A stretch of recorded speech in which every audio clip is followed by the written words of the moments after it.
एक गंदी मैली औरत का सलाम।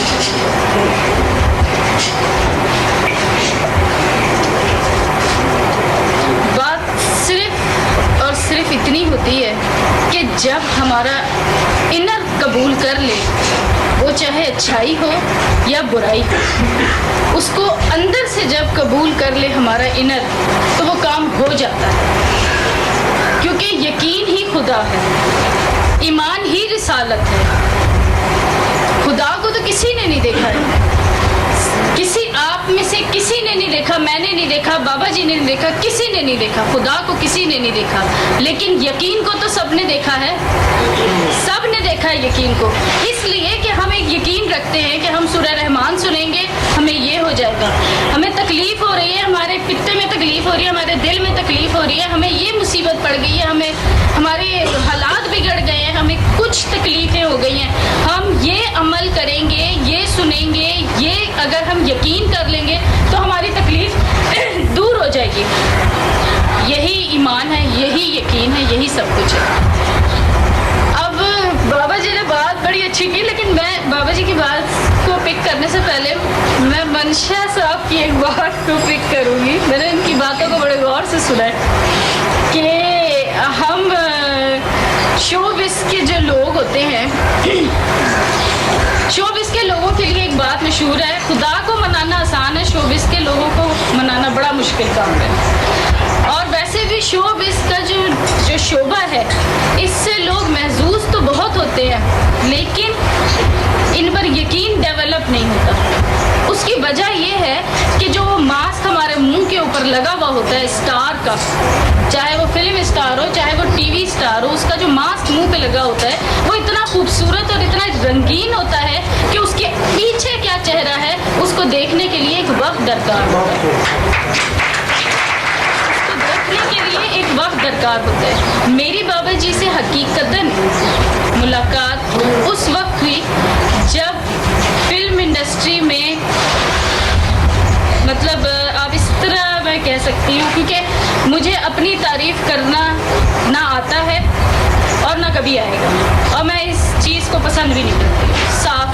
साफ बात कर रही हूँ कि मैं इस चीज़ को पसंद नहीं करती। लेकिन उस वक्त उस पीक पर बाबा जी से मेरी मुलाकात हुई कि जब रीमा का नाम नीचे जा रहा था और रीमा मुझसे खतरा महसूस कर रही थी कि अगर ये रूबी न्याजी अगर थोड़ा अरसा और रह गई तो मुझे घर में टाकी लगानी पड़ जाएगी, मेरा क्या होगा।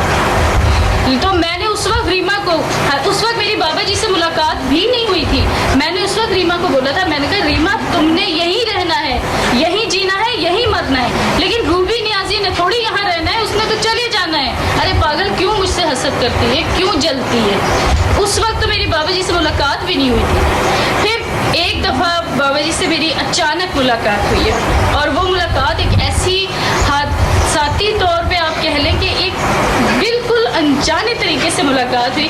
मेरे ख्याल में ऐसी मुलाकात बाबा जी का, मैं नहीं कहती उनकी मुलाकातें बहुत से लोगों से, उनका तो हल्का बाब ही बहुत वसी है, अकीदतमंद ही बेहिसाब है, लेकिन मेरा तो कोई हल्का बाब नहीं, कोई कुछ भी नहीं है, बहुत छोटा सा हल्का बाब है, बहुत छोटी सी दुनिया है, छोटी सी दुनिया का एक छोटा सा नाम है। तो मेरी जब बाबा जी से मुलाकात हुई तो बस मुझे इतना पता है कि मुझे लगा कि दूर आसमानों में कहीं बिजली चमकी है और दो बिजलियां एक साथ टकरा गई बस।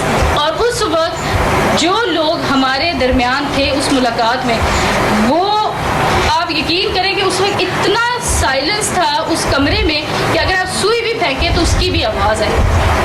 खैर बाबा जी से मेरी मुलाकात हुई और बड़ी गरजदार किस्म की मुलाकात हुई, बड़ी जोरदार किस्म की मुलाकात हुई। फिर उसके बाद एक ऐसा यू टर्न आया कि मैंने अलग ऐलान ये कहा कि मुझे अब ये काम नहीं करना। सारे लोग परेशान हो गए कि भाई ये क्या हो गया है, आप तो उस वक्त मेरे पास तकरीबन 15-16 फिल्में थी, मैंने सारी रिजेक्ट कर दी। मैंने कहा मुझे एक भी फिल्म नहीं करनी, मुझे कुछ नहीं करना, शोबिज़ करना ही नहीं।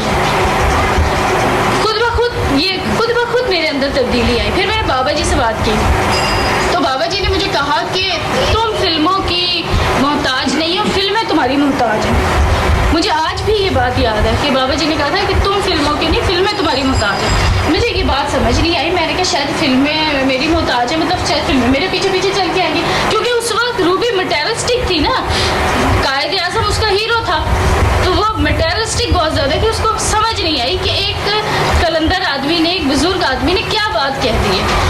लेकिन आज वो बात रिकॉल होती है जहन में, तो आज समझ आती है कि वो बात क्या थी, कि मैं फिल्मों की मोहताज नहीं, फिल्में मेरी मोहताज हैं। मुख्तसर ये कि अब तो आप लोग भी थक गए होंगे यहाँ बैठे बैठे, भूख से आप लोगों का भी बुरा हाल हो रहा होगा, है ना? सही बात है। तो इसलिए कुछ बातें नहीं करनी है, लाइटली बातें करनी है, और ज़्यादा वक्त भी मैंने आपका नहीं लेना। मैं सिर्फ इतना कहूँगी कि मैं भी अब दुखी इंसानियत के लिए काम कर रही हूँ।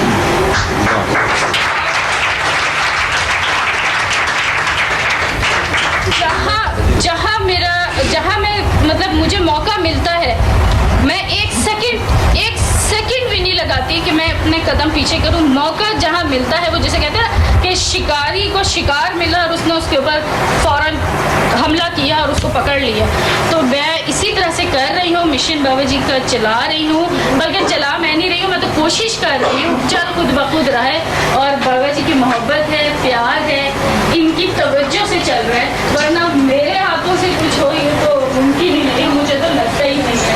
और बाकी रही अब मुख्तसर ये बात कि जो आपने क्या नाम है, प्याज बुजरी साहब, आपने जो कुछ आपने गीत की सूरत में अपने फीलिंग्स का इजहार किया, उसके लिए मैं सिर्फ एक ही जुमला कहूँगी शेर की सूरत में। खुश नसीब है वो जिनको नसीब हो जाए, हर एक को गमे जावेदा नहीं मिलता। और आप तमाम हजरात जो इस गांव से ताल्लुक़ रखते हैं, जो मेरे बाबा जी के गांव से ताल्लुक़ रखते हैं, आप सब से मैं ये वादे नहीं करूँगी मैं यहाँ मल्टीनेशनल प्लाजे बना दूँगी, मैं यहाँ पर मैकडॉनल्ड और KFC खोल दूँगी, मैं ऐसी गलत बयानी से काम नहीं लूँगी। मैं ये कोशिश ज़रूर करूँगी कि मैं जिस शहर में रहती हूँ वहाँ पर बहुत से बेहिसाब ऐसे लोग रहते हैं जो कि अल्लाह ताला ने उनको नवाजा है, जो साहिब हैसियत है। तो मेरी कोशिश ये होगी कि जो कुछ मुझसे बन पड़े, आपकी खिदमत जो भी कर सकूं वो हो जाए।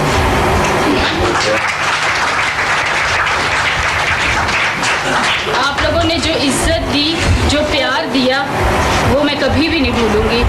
और